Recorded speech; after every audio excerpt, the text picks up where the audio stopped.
Assalamualaikum warahmatullahi wabarakatuh. Salam sejahtera untuk semuanya. Saya Pak Ali dari Insight Chamber. Kita lanjutkan. Sekarang kita sudah sampai bab 3, suhu, kalor, dan pemuaian, dari buku IPA Kurikulum Prototype untuk kelas 7, ya, Kementerian Pendidikan, Kebudayaan, Riset dan Teknologi Republik Indonesia.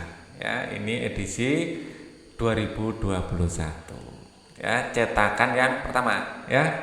Oke, untuk pembahasan komplit urut runtut dari buku ini bisa dilihat di playlist ini, ya. Dengan menggunakan playlist, pembahasan akan didapatkan secara urut dan runtut. Ini adalah video ke-20 dari keseluruhan video yang ada di playlist ini. Jadi nanti kita akan masuk ke bagian ke-12, ya, karena di sini juga saya bikinkan short video untuk meng-highlight bagian-bagian penting dari bab. Oke, kita langsung saja bahas suhu, kalor, dan pemuaian. Apa itu suhu dan kalor? Ya, beda enggak sih suhu dan kalor itu? Oke. Kalau suhu itu adalah ukuran panas dingin suatu benda. Kalau kalor itu adalah energi dalam bentuk panas. Pemuaian itu adalah efek yang ditimbulkan karena peningkatan suhu atau kalor. Dengan meningkatkan suhu atau mendapat energi dalam bentuk panas, kalor, partikel akan bergerak lebih bergetar lebih kencang, ya, seperti kita bahas pada bab sebelumnya. Karena gerakannya itu kencang, mempunyai energi kinetik yang lebih besar, maka, ya, secara global, secara makro akan terlihat memuai, mekar, gitu ya, karena butuh ruangan yang lebih besar untuk menampung seluruh partikel-partikelnya. Nah, seperti itu terjadilah pemuaian. Secara umum seperti itu, ya. Mari kita lihat detailnya. Seru sekali, ya. Kita bisa menjelajah dengan balon udara seperti gambar di atas. Nah, itu konsepnya, konsep pemuaian. Setelah pemuaian akan masuk ke konsep Archimedes, bahwa kalau massa jenisnya lebih kecil akan mengapung. Ada dua konsep nanti yang kita bicarakan. Apakah kalian tahu bahwa balon udara adalah teknologi penerbangan yang pertama yang dibuat oleh manusia? Balon udara ditemukan oleh Montgolfier bersaudara di Antony, Prancis 1783. Penerbangan pertama dengan manusia diadakan pada 20 November 1783 di suatu pasar di Paris oleh Pilatre de Rozier dan Marquis de Arlandes. Bagaimana balon udara dapat terbang? Prinsip sains apa yang mendasarinya? Tadi bagaimana bisa terbang tadi, ya. Dua konsep, pemuaian udara dan hukum Archimedes. Prinsip sains apa yang mendasarinya? Tentu saja hukum Archimedes. Apakah ada kaitannya dengan suhu, kalor, dan pemuaian? Ada, yang jelas. Ini bab yang cukup seru, mari kita nikmati, ya. Pada akhir kegiatan bab ini, kalian akan mempraktikkan konsep suhu, kalor, dan pemuaian dengan membuat purwarupa balon udara. Wah, asik dong. Ayo pelajari bab ini dengan antusias. Kita belajar tentang suhu, kalor, pemuaian energi benda. Oke? Pertanyaan apakah yang ingin kalian temukan? Jawabannya di bab ini. Tentu saja prinsip-prinsip pemuaian dan bagaimana kita menggunakan prinsip-prinsip tersebut untuk membuat sebuah teknologi. Contohnya adalah teknologi balon udara. Nah, teknologi apa lagi yang bisa kalian bayangkan, ya? Ya, mengenai prinsip ini. Suhu sekarang. Apa yang ada di benak kalian jika banyak orang pada saat ini perlu diukur suhu tubuhnya?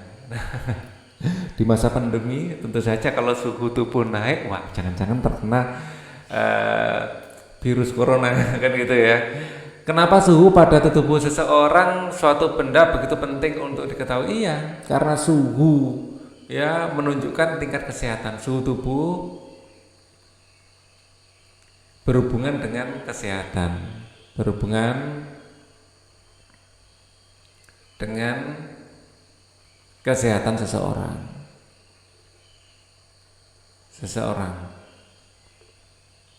Apabila suhu tubuh kita naik, artinya ada sesuatu di dalam tubuh kita yang dilawan oleh tubuh kita. Ya, dengan menaikkan suhu maka tubuh kita itu sebenarnya berjuang melawan penyakit tersebut.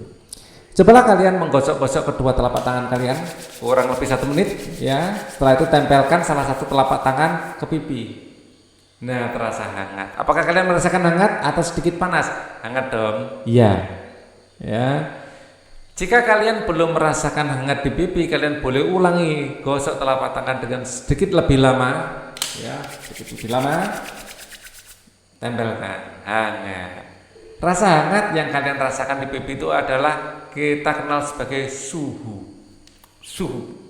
Bukan suhu yang itu ya, kalau itu sifu atau ya pengajar ya sebenarnya, ustadz ya. Tapi biasanya suhu itu digunakan di dunia persilatan. Jadi apa yang dimaksud dengan suhu? Ya, suhu bukan guru persilatan ya. Suhu di sini adalah ukuran panas dingin ya. Coba kita lihat di buku ini, suhu pada dasarnya adalah besaran fisika yang hanya dapat dirasakan oleh indera. Tubuh manusia dapat merasakan suhu ya dalam bentuk panas atau dingin. Saat kalian menempelkan telapak tangan ke pipi atau saat bermain di terik matahari, kulit terpapar sinar matahari yang menyengat dan kemudian otak memberikan informasi rasa panas. Ya, jadi indera kita memiliki indera khusus untuk mendeteksi panas. Ya, indera tersebut saraf ya, saraf mendeteksi panas. Saraf tersebut akan memberi pulsa ke otak yang akan mengartikan arti dari pulsa tersebut. Ya, pun ketika minum air es, otak kita memberikan respon informasi pengalaman rasa dingin. Tampak di sini bahwa suhu adalah ukuran, ya, sudahlah ukuran derajat atau tingkat panas suatu benda. Nah, ini definisi ya, definisi dari suhu. Suhu adalah ukuran derajat atau tingkat panas suatu benda. Saat malam hari menjelang tidur, ibu kalian menyiapkan makanan ke dalam lemari es atau kulkas agar dapat dimakan kembali esok harinya. Mengapa lemari es membuat makanan lebih awet? Ya, suhu dingin menghambat pertumbuhan mikroorganisme sehingga makanan tidak lekas basi. Karena basi itu akibat aktivitas mikroorganisme. Apa itu mikroorganisme? Ya bisa bakteri atau jamur ya, terutama bakteri atau jamur. Ini yang bikin makanan busuk. Ya. Oke, kita lanjutkan. Apakah ada kaitannya dengan nilai suhu tinggi atau rendah? Ada.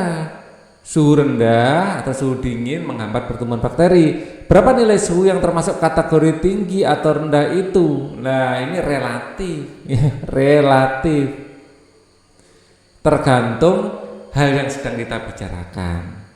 Ya, kalian dapat menanyakan atau mendiskusikan berita tersebut pada orang tua kalian. Kalau suhu tubuh, ya misalnya suhu tubuh ya tinggi itu ke 40 derajat Celcius itu tinggi.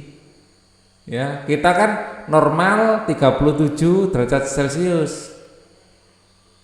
Kalau mungkin ngedrop menjadi 34 derajat Celcius itu rendah. Rendah. Kalau terlalu rendah, wah buruk juga ya. Buruk juga. Jadi naik 3 derajat itu sudah tinggi, turun 3 derajat aja sudah rendah. Dan rendah ini buruk ya untuk tubuh kita. Lemari es atau lemari pendingin adalah contoh betapa pentingnya besaran suhu dalam kehidupan sehari-hari maupun dalam ilmu pengetahuan dan teknologi. Fakta sains, lemari pendingin. Tahukah kalian bangsa China telah memotong es dan menyimpannya dalam ruang pendingin sekitar 1000 tahun sebelum Masehi. 500 tahun kemudian ide mendinginkan atau mengawetkan makanan dilanjutkan oleh bangsa Mesir dan India dengan membuat bangunan semacam pot besar terbuat dari tanah dan pasir basah yang ditaruh di malam yang dingin untuk memproduksi air dingin di dalamnya. Skema mesin es mekanisme Dr. John Gorey tahun 1841. Teknologi mesin pendingin skala rumahan dibuat untuk pertama kalinya oleh ilmuwan Skotlandia bernama William Cullen pada tahun 1748. Baik bangsa China, Mesir, India, lemari es William Cullen, konsep sains yang digunakan untuk membuat mesin pendingin pada dasarnya adalah dengan menurunkan suhu pada suhu ruang atau lemari penyimpanan sehingga serendah mungkin pada nilai tertentu.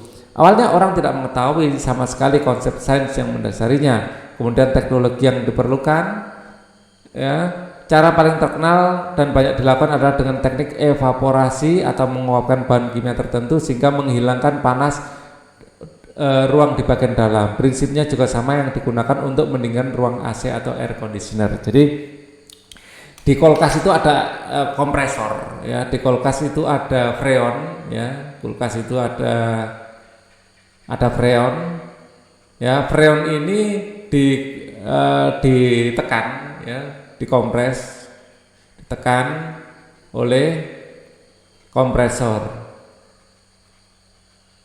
sampai berwujud cair. Ya, kemudian diuapkan. Saat diuapkan dia akan menyerap panas, ya. Nah, setelah menyerap panas, panasnya akan dikeluarkan di bagian belakang kulkas, ya, dengan cara mengompres lagi. Jadi kalau ditekan atau dikompres ini menyerap panas, dia itu mengeluarkan panas, dia mengeluarkan panas di belakang kulkas.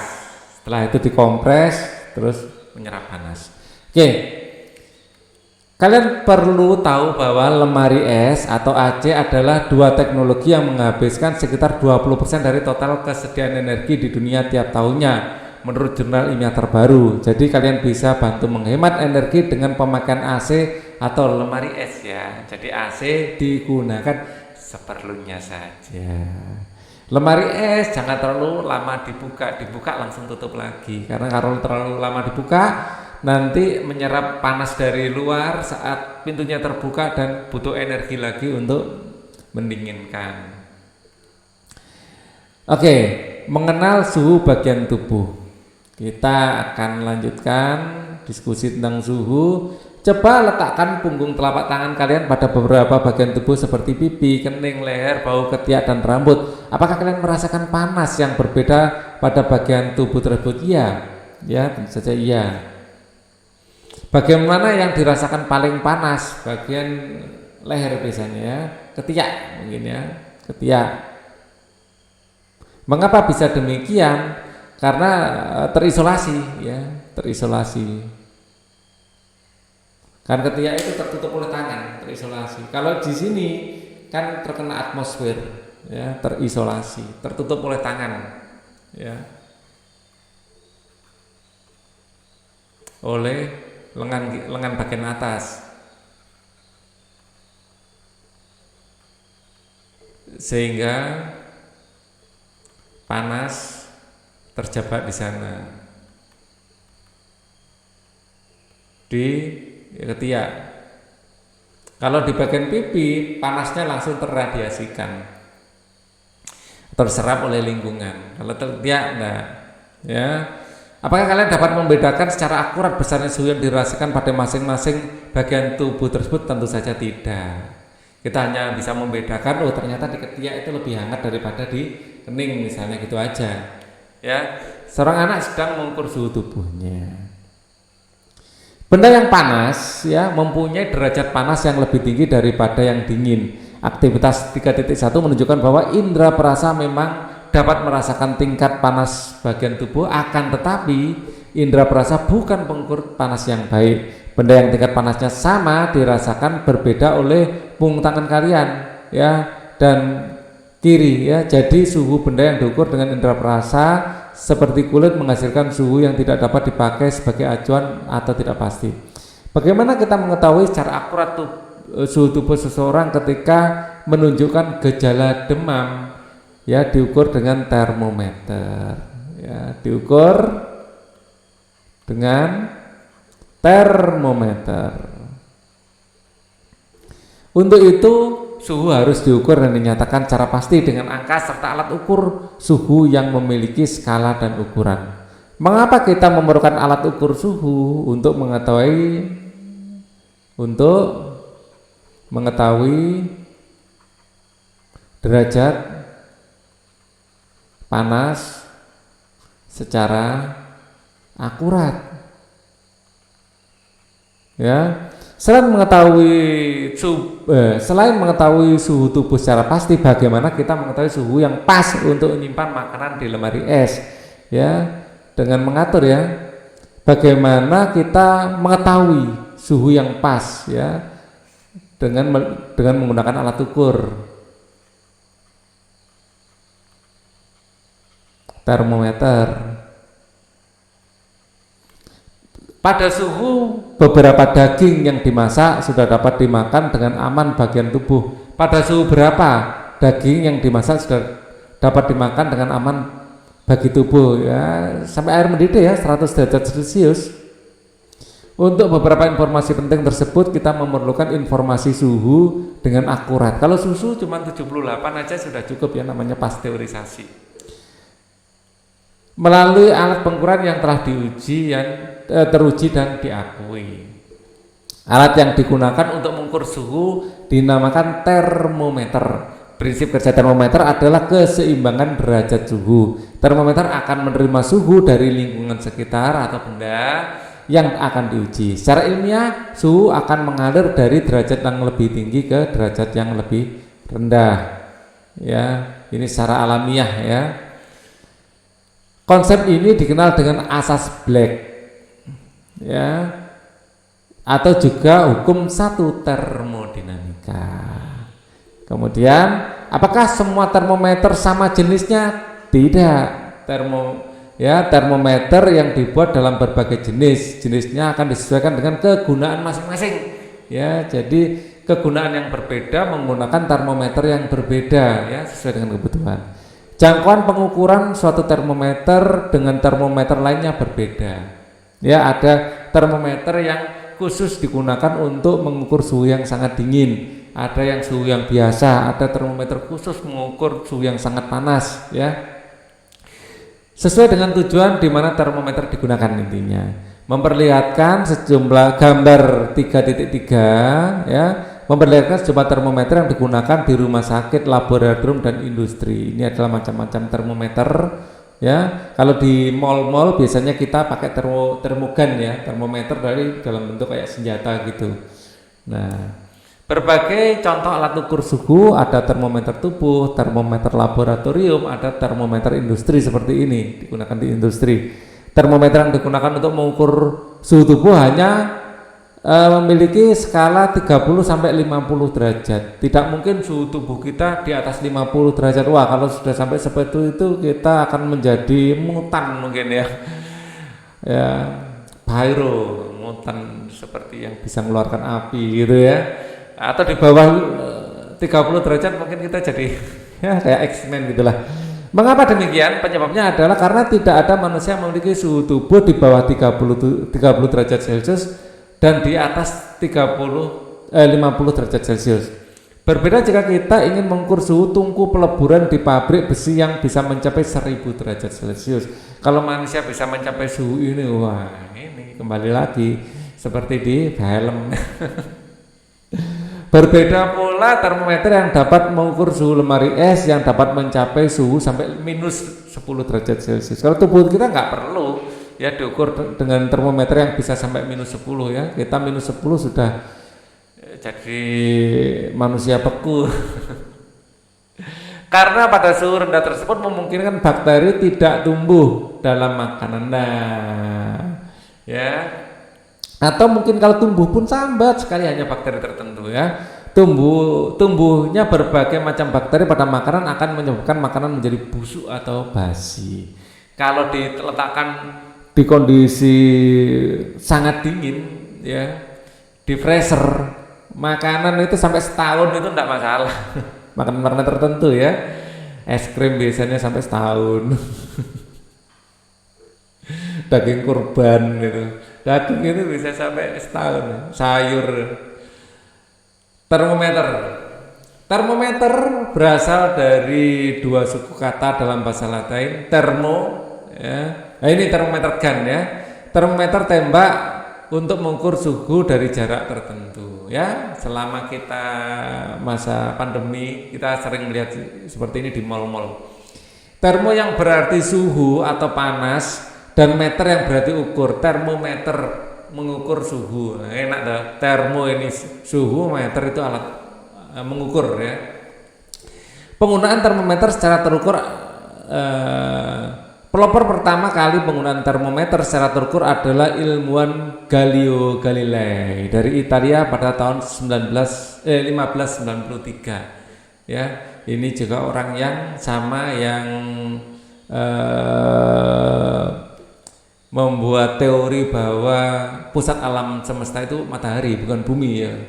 Nah, gitu akhirnya dikutip oleh Freddie Mercury dari Queen, Galileo, Galileo Figaro. Nah, meski terbilang sederhana ya, dengan penggunaan tabung labu kaca berukuran kecil, teknik Galileo sudah menggunakan prinsip hubungan kenaikan penurunan suhu dengan menambah atau berkurangnya volume gas atau zat cair yang digunakan. Ya, prinsipnya sampai sekarang tetap digunakan ya. Hal tersebut menggunakan konsep keseimbangan panas antara suhu di sekitar suhu gas di dalam tabung labu tersebut. Pada umumnya, zat pengisi termometer yang paling banyak digunakan hingga saat ini adalah zat cair alkohol dan air raksa. Alkohol ini untuk termometer dingin, ya ini yang normal ya, ini yang untuk dingin. Yang ini suhu umum ya. Ya, karena alkohol ini titik bekunya sangat rendah. Saat ini ramai digunakan termometer tembak yang prinsip kerjanya tidak menggunakan perubahan zat dalam alatnya, namun menggunakan alat detektor pancaran suhu tubuh yang telah diubah menjadi energi radiasi atau pancaran. Karena lebih efektif digunakan dan lebih cepat diketahui hasilnya. Ya, jadi terutama untuk di mal-mal ya, pusat-pusat perbelanjaan itu prosesnya lebih cepat dan ada jarak ya, jadi bagian yang mengukur suhu atau nggak perlu disentuh. Untuk lebih memahami mengenai suhu, perhatikan judul berita daring berikut ini. Akurat.co. Hasil penelitian terbaru menunjukkan bahwa virus corona COVID-19 mampu bertahan lama dari paparan suhu tinggi. Dilansir dari Asia One Rabu 15/4, hasil penelitian teranyar tersebut disampaikan oleh Profesor Remy Charel dan rekan-rekannya di Universitas Aix-Marseille, Prancis. Mereka mengklaim bagaimana SARS-CoV-2 masih mampu hidup meski telah memanaskan virus tersebut mencapai suhu 140 derajat Fahrenheit atau 60 derajat Celcius. Upaya pemanasan itu berlangsung hingga 1 jam. Setelah ditempatkan pada lingkungan panas alih-alih mati, beberapa strain atau galur virus dilaporkan masih mampu membuat Rebecca. Pada berita tersebut tertulis mereka telah memanaskan virus hingga suhu mencapai 140 derajat Fahrenheit atau 60 derajat Celcius. Kenapa tertulis 140 derajat Fahrenheit? Ya karena alat ukurnya pakai termometer Fahrenheit ya, karena pakai ya di apa ya, di Eropa dan Amerika ya. Dan Amerika mereka lebih suka menggunakan, secara umum mereka menggunakan Fahrenheit ya. Umum mereka menggunakan skala Fahrenheit.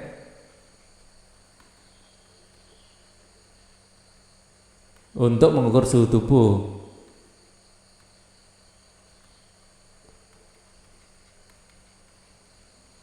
Ya. Apakah Fahrenheit adalah skala suhu? Ya. Jika Fahrenheit adalah skala suhu, kenapa bukan dinyatakan dalam derajat Celcius? Ini tadi, karena secara umum mereka lebih suka pakai itu.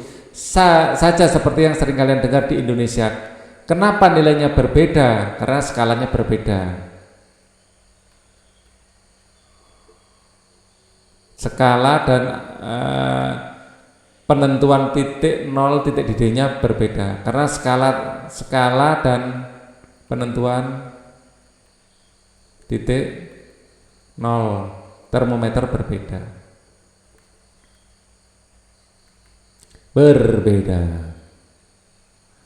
Mengapa kita perlu mengetahui skala suhu? Ya, untuk bisa membayangkan seberapa panas itu. Contoh di atas adalah pentingnya kita memahami perbedaan skala suhu yang ada dan diakui oleh dunia. Kita perlu mengetahui skala suhu yang disepakati oleh seluruh ilmuwan dan masyarakat dunia. Tujuannya agar tidak terjadi kesalahpahaman fatal berkaitan dengan derajat panas yang dimaksud sebenarnya. Ilmuwan yang terdapat pada berita tersebut berasal dari negara Perancis. Secara kultur budaya, informasi mengenai angka suhu di benua Eropa disampaikan melalui Fahrenheit, juga Amerika ya. Masyarakat di sana juga lebih mengenal rasa dari derajat Fahrenheit. Jika kalian berkesempatan berkunjung ke negara-negara Eropa atau Amerika Serikat ya, maka kalian tidak mendapat informasi suhu dalam skala Celcius seperti halnya di Indonesia. Kalian akan kesulitan menentukan panas atau dinginnya ruang atau benda yang kalian pegang karena kebanyakan mereka pakai derajat Fahrenheit. Kalau di Indonesia lebih suka atau lebih umum menggunakan derajat Celcius. Beda negara, beda kebiasaan ya. Untuk itu kita membutuhkan ukuran pembanding atau yang dikenal sebagai skala. Skala suhu menunjukkan seberapa besar nilai suhu benda yang sedang diukur. Kemudian agar semua orang di seluruh dunia menyimpulkan nilai suhu yang sama, maka perlu ditetapkan skala suhu secara internasional. Suhu yang disepakati oleh ilmuwan dari dunia, banyak pula skala suhu yang telah diusulkan para ahli. Bagaimana menentukan skala suhu? Pada saat menetapkan skala suhu, maka orang perlu menentukan dua peristiwa di mana suhu ditetapkan terlebih dahulu. Dua peristiwa tersebut dapat dihasilkan secara ulang secara mudah dan diteliti dimanapun berada. Dua peristiwa yang sering digunakan sebagai acuan adalah peleburan es pada tekanan normal dan titik pada tekanan normal. Pada tekanan normal itu 1 atmosfer ya, diangkat tekanan normal. Suhu peleburan es pada tekanan 1 atmosfer sering disebut sebagai titik acuan bawah ya. Kita nanti akan titik acuan bawah kita singkat dengan TB gitu aja ya, bahwa suhu akhir pada tekanan 1 atmosfer sering disebut titik acuan atas TA atau titik beku, titik didih aja, TD ya, titik didih. Oke. Termometer dengan skala suhu. Termometer sesungguhnya dapat kalian buat sendiri di sekolah ataupun di rumah. Perhatikan gambar berikut ini. Ini ada plastisin atau malam ya kita sebutnya, atau lilin mainan itu. Botol berisi air berwarna, tanda temperatur rendah, tanda temperatur tinggi. Ya di sini sedotan. Termometer sederhana. Kalian bisa menyediakan alat atau bahan secara mandiri, sesuaikan dengan bahan yang kalian miliki sesuai dengan peruntukannya. Bahan cairan apa ya saja yang kalian perlukan ya. Kalian bisa mencari tahu bahan cairan apa yang sering digunakan untuk membuat termometer. Campurlah cairan tersebut dengan air secukupnya. Jumlah masing-masing cairan dapat kalian tentukan sendiri atau kalian bisa bertanya guru atau orang di rumah. Kemudian bagaimana cara kalian menentukan titik bawah dan titik atas termometer kalian sendiri? Berapakah angka terkecil dan terbesar yang kalian tuliskan pada suhu termometer yang kalian buat? Bandingkan dengan termometer ruangan yang kalian miliki di rumah atau sekolah. Jadi kita ya bisa mencampur air ya, kemudian kasih pewarna, kemudian mungkin dikasih garam ya, karena garam bisa menurunkan titik beku dan menaikkan titik didih. Ya, agar dia tidak segera mendidih saat dipanaskan, juga tidak segera membeku saat didinginkan ya. Aktivitas 3.2 yang telah kalian lakukan merupakan metode atau teknik yang juga dilakukan untuk menentukan skala termometer yang diakui oleh dunia saat ini. Cara demikian ilmuwan yang bernama Celsius, Fahrenheit, Reaumur membuat skala termometernya masing-masing. Jadi di sains kita biasanya menggunakan derajat Celcius ya, derajat Fahrenheit dan derajat Reaumur. Juga jangan lupa kita juga punya derajat Kelvin ya. Suhu dalam Kelvin ini justru yang standar internasional. Cara penetapan suhu Celcius tidak berbeda jauh dengan penentuan suhu Reaumur skala rendah dan suhu Celcius. Ya, Reaumur tetapkan sama dengan suhu es murni yang sedang melebur pada tekanan 1 atmosfer, suhunya adalah 0 derajat. Jadi Celcius dan Reaumur itu sama dalam hal ya titik beku ya ini adalah 0 ya. Kemudian sedangkan titik tertinggi pada suhu air murni yang sedang mendidih pada tekanan 1 atmosfer ditetapkan sebagai 80 derajat dan 100 derajat. Celcius ini dibikin 100 derajat, Reaumur 80 derajat, itu bedanya ya untuk titik didihnya ya, atau titik atasnya. Oke, di sini Pak Ali gunakan titik didih dan titik beku aja ya, biar kita membayangkannya mudah, mendidih dan membeku. Oke, penetapan suhu Fahrenheit sedikit berbeda dengan Celcius dan Reaumur. Skala suhu Fahrenheit ditetapkan dari suhu es murni ya, yang sedang melebur pada tekanan 1 atmosfer sebagai suhu 32 ya. Kalau Fahrenheit ini beda ya, Fahrenheit ini saat titik beku ya ini 32 dan titik didihnya 212. Wah, kayak ini ya, nomor pada angka pada dadanya ini Wiro Sableng ya, 212, pendekar kapak maut ya. Oke, suhu tertinggi pada air murni yang sedang mendidih pada tekanan 1 atmosfer ditetapkan sebagai suhu 212. Jadi ketika kalian memanaskan es yang sedang melebur hingga menjadi air yang sedang mendidih pada tekanan 1 atmosfer, maka kenaikan suhu sebesar, lah di sini Fahrenheit ya, di sini skalanya dibikin ada 180 skala ya. Di sini dibikin ada 80 skala dan di sini ada 100 skala. Nah, seperti itu bedanya ya. Jika suhu zat terus didinginkan, maka zat tersebut akan berubah wujud menjadi gas, menjadi cair, lalu berubah menjadi padat.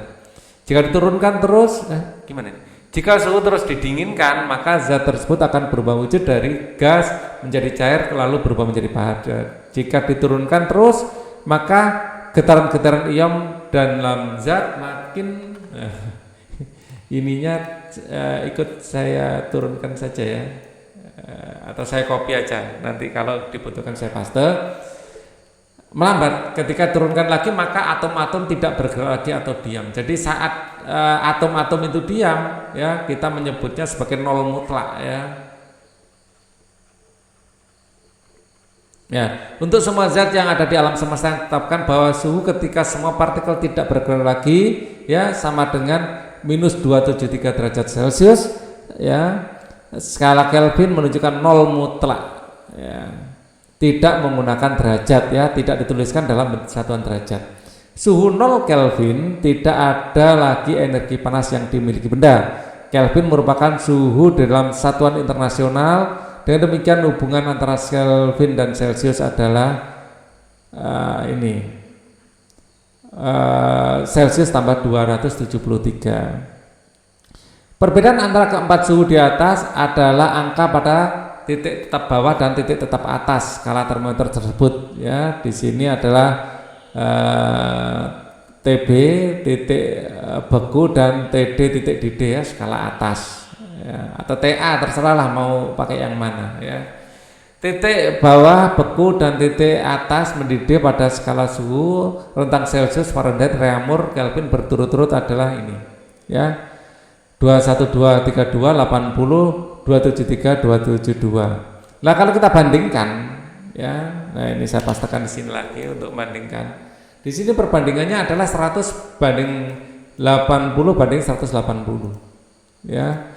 Jadi skala Celcius ya, kalau dibandingkan dengan Fahrenheit, dibandingkan dengan Reaumur, dibandingkan Kelvin adalah 100 banding 180 banding 80 banding 100 ya. Kalau semua dibagi 20 ya, semua dibagi 20 ya, maka dapat 5 banding 9 banding 4 banding 5. Dengan demikian titik acuan bahwa dibandingkan 0 maka perbandingannya adalah T dibanding T minus 32. Jadi karena di sini angkanya 32 ya, dibanding T lagi dibanding T minus 273. Jadi perbandingan ini kita tinggal menggunakan ya, ini untuk Celsius, ini untuk Fahrenheit, ini untuk Kelvin, apa ini? Reaumur ya. Reaumur di sini untuk Kelvin. Jadi kalau kita ingin mengubah Celsius ke reaumur, ya tinggal di sini T dalam Celsius dibanding T dalam reaumur sama dengan T dalam Celsius itu 5, T dalam reaumur itu 4. Sudah. Mudah toh? Nah, jadi informasi ini sangat penting ya. Ini akan saya kopas karena ini penting, mungkin suatu saat nanti kita perlukan untuk perhitungan. Kita lihat saja. Kita teruskan ya, sudah mentok. Ya. Perbandingan di atas dapat digunakan untuk menentukan konversi skala suhu, sebagai contoh konversi Celsius ke Fahrenheit. Ya. Nah, di sini kita punya perbandingan seperti ini ya. Nah, punya perbandingan seperti ini. Tentukan nilai Fahrenheit. Kita mencari Fahrenheit ya. Kalau Celsiusnya 45, kita ambil Celsius, ini adalah T dibanding atau dibagi Fahrenheit. Fahrenheit itu yang T-32. Ini T dalam Celsius ya. Atau gini T dalam Fahrenheit ini 32. Ini sama dengan T dalam Celsius itu 5 ya. Kalau Fahrenheit dikurangi 32 ya. Ya. Gini. Atau kita kan dari Celsius ke Fahrenheit. Jadi gini, Fahrenheit aja dulu ya. T dalam Fahrenheit dikurangi 32 dibagi T dalam Celsius ya. Ini sama dengan dalam Fahrenheit min 32 adalah 9, korelasinya ya.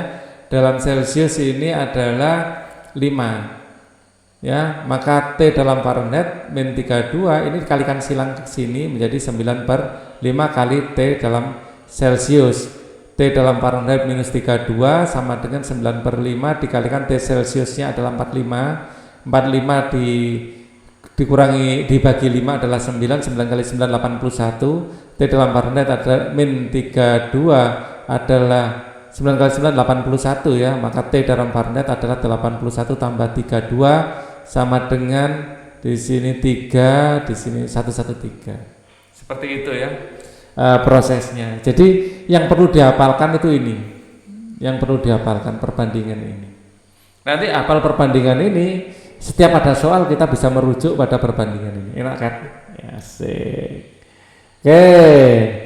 Sekarang kita sampai pada uji kemampuan kalian. Mengapa telapak tangan punggung tangan tidak dapat mengukur suhu bagian tubuh secara pasti? Karena indera perasa kita ya hanya mampu membandingkan panas dingin ya, mampu membandingkan panas dingin atau dingin tanpa bisa menunjukkan nilai tepatnya, bisa menunjukkan suhu secara nilai suhu secara akurat.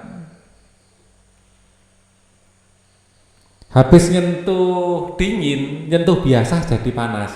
Habis nyentuh panas, nyentuh biasa jadi dingin. Hanya bandingkan saja. Gunakan alat ukur suhu yang kalian punya di rumah atau sekolah. Ukur beberapa suhu di ruangan kalian saat ini. Ubahlah skalanya ke Fahrenheit. Misalnya suhunya ada suhu ruangan 25 derajat Celcius, kita rubah ke Fahrenheit ya, 25 Celcius ya, mau kita rubah ke Fahrenheit. Caranya, nah kita tadi sudah punya perbandingan ya. Kalau punya Celcius, nyari Fahrenheitnya tadi kita pakai perbandingan itu tadi aja.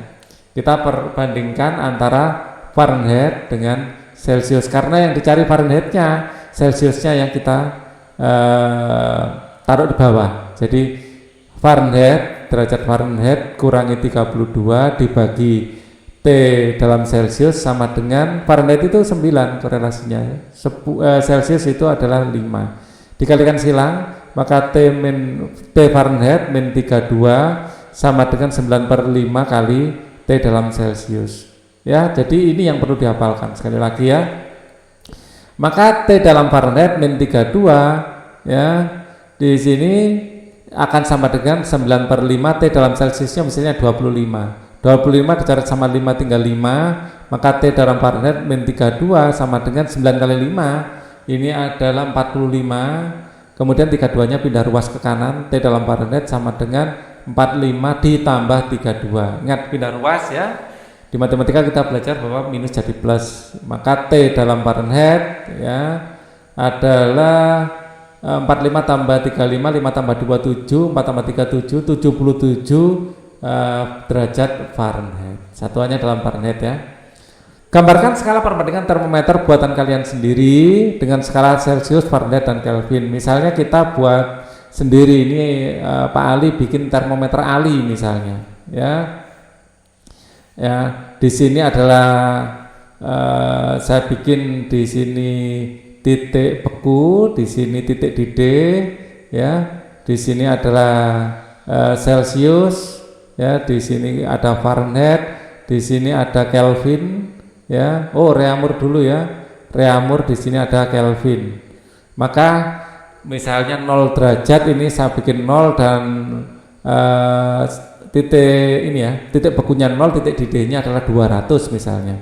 Celsius 0 sampai 100, Fahrenheit ini adalah 0 sampai kok 0 32 ya, 32 sampai 212, Reaumur 0 sampai 80, dan Kelvin 273 sampai 373 ya. Gambarkanlah skala perbandingannya. Jadi skala Ali ya dibanding Celsius, dibanding Fahrenheit, dibanding Reaumur, dibanding Kelvin ya. Nanti Ali ini adalah di sini skalanya berarti ada 200, di sini skalanya ada 100, di sini adalah 180, di sini adalah 80, di sini adalah 100, berarti di sini 200 dibanding 100 dibanding 80 dibanding 180 ya, 180 dibanding 80 dibanding 100 ya, semua dibagi 20 ya, maka dapat di sini 5, di sini 10, di sini 9, di sini adalah 4, di sini adalah 5 ya. Jadi perbandingannya adalah di sini adalah T ya, ya dibanding T ini dalam Ali, T dalam Celsius, kemudian T dalam Fahrenheit. Kalian pakai nama kalian sendiri ya. Di sini T dalam Fahrenheit harus dikurangi 32 minus 32 karena di sini dimulai nolnya kan 32, dibanding Reaumur di sini adalah T saja, di sini adalah T minus 273 ya. Jadi T-nya Ali dibanding T-nya Celsius dibanding T-nya Fahrenheit ya, min 32 dibanding T-nya di sini Reaumur, di sini Kelvin ya. Di sini Reaumur dibanding T-nya Kelvin ya.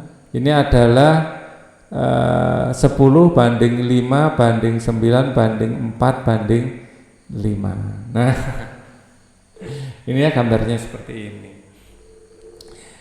Ukurlah suhu ruangan kelas dengan menggunakan termometer buatan kalian sendiri ya. Jadi termometer yang sederhana ya. Kalian membuat termometer sederhana, skalanya jangan dibuat terlalu mendetail ya. Mungkin buatan kalian itu nanti skalanya adalah 0 sampai cukup 10 gitu aja enggak apa-apa ya. Jadi terus diukur ya. atau 0 sampai 50 lah. Ya, kalau semakin kecil skalanya kan semakin rumit ya. Jadi kalian bikin 0 sampai 110 aja rasanya cukup. Cuman ya jadi agak susah bacanya nanti. Oke. Ini tugas kalian sendiri ya, coba dipraktekkan dengan Bapak dan Ibu guru serta teman-teman di sekolah. Oke, ini juga akhir dari pembahasan kita di video ini. Kita akan ketemu lagi di video berikutnya. Ya, kalian bisa klik di thumbnail yang sudah saya berikan, di card yang saya berikan, atau masuk ke playlist yang sudah saya siapkan di sini. Linknya ada di bawah di kolom deskripsi.